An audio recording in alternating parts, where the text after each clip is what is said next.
അസ്സലാമു അലൈക്കും വറഹ്മത്തുള്ളാഹി. അൽഹംദുലില്ലാഹ്. അല്ലാഹുമ്മ സ്വല്ലി അലാ മുഹമ്മദിൻ വഅലാ ആലി മുഹമ്മദ് വബാരിക് അലാ മുഹമ്മദിൻ വഅലാ ആലി മുഹമ്മദ് ഇന്നക ഹമീദും മജീദ്. ഊസൈക്കും ബിത്തഖ്വല്ലാഹ്. അൻ അബീ ഹുറൈറത റളിയല്ലാഹു അൻഹു ഖാല റസൂലുള്ളാഹി സ്വല്ലല്ലാഹു അലൈഹി വസല്ലം يا أيها الناس أفشوا السلام وأطعموا الطعام وصلوا الأرحام وصلوا بالليل والناس نيام تدخلوا الجنة بسلام. റവാഹു തുർമുദി വബ്നു മാജ. ഖുർആൻ ഹദീസ് പഠനവേദിയിലെ പ്രിയ സഹോദരന്മാരെ, സഹോദരിമാരെ, ഈ ആഴ്ചയിലെ ഹദീസ് ക്ലാസ്സിൽ നമുക്ക് പഠിക്കുവാനുള്ളത് പ്രമുഖ സ്വഹാബിവര്യൻ അബൂ ഹുറൈറ റളിയല്ലാഹു അൻഹു നബി സല്ലല്ലാഹു അലൈഹി വസല്ലമയിൽ നിന്നും ഉദ്ധരിക്കുന്നതും ഇമാം തുർമുദിയും ഇമാം ഇബ്നു മാജയും സംയുക്തമായി റിപ്പോർട്ട് ചെയ്തിട്ടുള്ളതുമായ വളരെ വിഖ്യാതമായ ഒരു ഹദീസാണ്.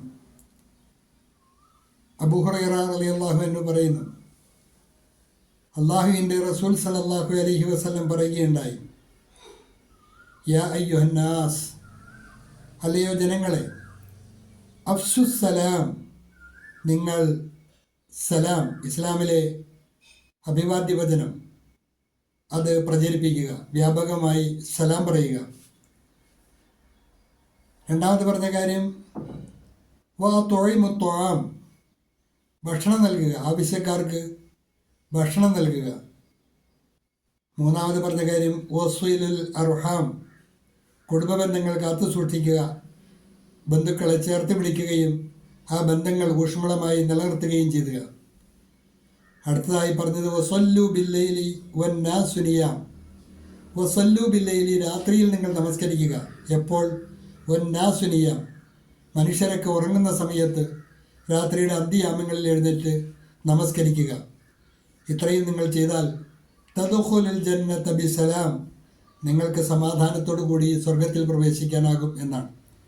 അതിമഹത്തായ ആശയങ്ങളാണ് ഈ ഹദീസിൽ കൂടി അല്ലാഹുവിൻ്റെ റസൂൽ നമ്മെ പഠിപ്പിക്കുന്നത്.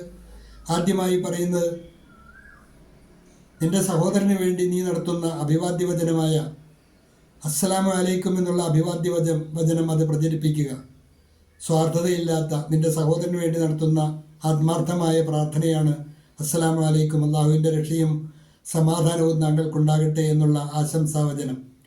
അത് പ്രചരിപ്പിക്കുവാൻ അല്ലാഹുവിൻ്റെ റസൂൽ പ്രോത്സാഹിപ്പിക്കുന്നു. രണ്ടാമത് പറഞ്ഞ കാര്യം വിശക്കുന്നവനെ ഭക്ഷിപ്പിക്കുക എന്നുള്ളതാണ്. വാ തൊഴിമു ത്വാം, ഒരു മനുഷ്യന് മതി വരുവോളം കൊടുക്കാൻ പറ്റുന്ന സാധനമാണ് ഭക്ഷണം.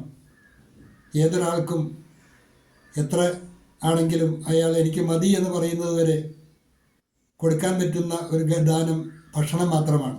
വേറെ എന്ത് കൊടുത്താലും ആൾക്കാർ മതി എന്ന് പറയുകയില്ല. ഭക്ഷണം കൊടുത്താൽ ഏതൊരാളും വയറ് നിറയുമ്പോൾ മതി എന്ന് പറയുന്ന അത്ര വിശിഷ്ടമായ ആ വിശപ്പിൻ്റെ വിളി, അതിനുത്തരം നൽകുന്ന ഭക്ഷിപ്പിക്കുക എന്നുള്ള കാര്യം വളരെ മഹത്തരമായി അല്ലാഹുവിൻ്റെ റസൂൽ പഠിപ്പിക്കുന്നു. അതോടൊപ്പം പറഞ്ഞു വസിലുൽ അർഹാം, കുടുംബബന്ധങ്ങൾ കാത്തു സൂക്ഷിക്കുക, ബന്ധങ്ങൾ ചേർക്കുക. ഒരിക്കലും ബന്ധങ്ങൾ മുറിച്ച് കളയുവാൻ പാടില്ല. അല്ലാഹുവിൻ്റെ റസൂൽ മറ്റൊരിക്കൽ പറഞ്ഞു, ലാ യദ്ഖുലുൽ ജന്നത ഖാത്തിഉ റഹിമീൻ, കുടുംബബന്ധം മുറിക്കുന്നവൻ സ്വർഗത്തിൽ പ്രവേശിക്കുകയില്ല എന്ന് പറഞ്ഞ സുവിദിതമായൊരു ഹദീസ് വേറെയും സമാനമായ ഹദീസുകളും നമുക്ക് കാണാൻ പറ്റുന്നതാണ്. പിന്നീട് പറഞ്ഞ കാര്യം വസല്ലു ബില്ലൈലി, രാത്രിയിൽ നമസ്കരിക്കുക. രാത്രി നമസ്കാരം വളരെ പുണ്യകരമാണ്. വന്നാസു നിയാം, ജനങ്ങളെല്ലാം ഉറങ്ങുന്ന സമയത്ത് ആ രാത്രിയുടെ നിശബ്ദതയിൽ എഴുന്നേറ്റ് അല്ലാഹുവിൻ്റെ മുമ്പിൽ നമസ്കരിക്കുക എന്നുള്ള ആ കാര്യം. ഈ പറയപ്പെട്ട കാര്യങ്ങൾ ഇതെല്ലാം നീ അനുഷ്ഠിച്ചാൽ തദ്ഖുലുൽ ജന്ന, നിനക്ക് സ്വർഗത്തിൽ പ്രവേശിക്കാം ബിസലാം, സമാധാനത്തോടു കൂടി സ്വർഗത്തിൽ പ്രവേശിക്കാൻ നിമിത്തമായി തീർന്ന, കാരണമായി തീർന്ന കാര്യങ്ങളാണിത്. പറയപ്പെട്ട കാര്യങ്ങൾ: ഒന്ന്, സലാം പ്രചരിപ്പിക്കുക; രണ്ട്, വിശക്കുന്നവന് ഭക്ഷണം കൊടുക്കുക; കുടുംബബന്ധങ്ങൾ കാത്തു സൂക്ഷിക്കുക; രാത്രിയുടെ അന്ത്യയാമത്തിൽ എല്ലാവരും ഉറങ്ങുമ്പോൾ എഴുന്നേറ്റ് നമസ്കരിക്കുക. ഈ കാര്യങ്ങൾ ശ്രദ്ധിച്ചാൽ തദ്ഖുലുൽ ജന്നത ബിസലാം, സമാധാനത്തോടു കൂടി നിനക്ക് സ്വർഗത്തിൽ പ്രവേശിക്കാൻ കഴിയും എന്നാണ് അള്ളാഹുവിൻ്റെ റസൂൽ പഠിപ്പിക്കുന്നത്. ഈ ഓരോ കാര്യങ്ങളും നമ്മുടെ ജീവിതത്തിൽ ഉണ്ടാകുവാൻ പ്രത്യേകം ശ്രദ്ധിക്കുക. അള്ളാഹു നമ്മെ അനുഗ്രഹിക്കുമാറാകട്ടെ.